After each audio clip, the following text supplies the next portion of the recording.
Hello and welcome. In this video, I'm going to walk you through on how to install and set up your app Pipedrive Action Automation for workflow. Once in your account, navigate to App Marketplace and you search for the app. Click on it.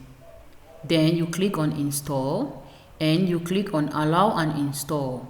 Once you are done installing the app, refresh your tab and you head down to the custom page. Click on it. Then the interface of the app is going to pop up where you have access to the necessary features such as the documentation. We have the smart queue video that is going to guide you on how to get the necessary credentials to set up your app. We have the app set up here. The app has been connected. No worries, let's walk you through. Copy the redirect URL and you head to the account which we've created online. You click on your profile and you head down to the developer hub. Then you click on create a new app, create a private app. You enter a name and you paste the redirect URL which we copied here. Then you click on save.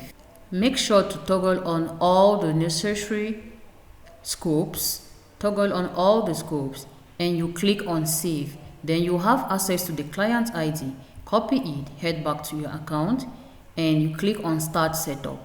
You paste the client ID, copy the client secret and you paste as well. Then you click on complete setup.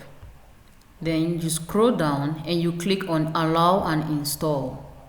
Good, there you go, and your app will be successfully connected and set up. We have the support center where you'll be able to create a ticket and as well book a call for our team. We have the changelog feature, which is one of the most interesting part of the feature, where you're going to see all the necessary updates and changes concerning the app. To receive emails, toggle on the email notification button and you insert your email.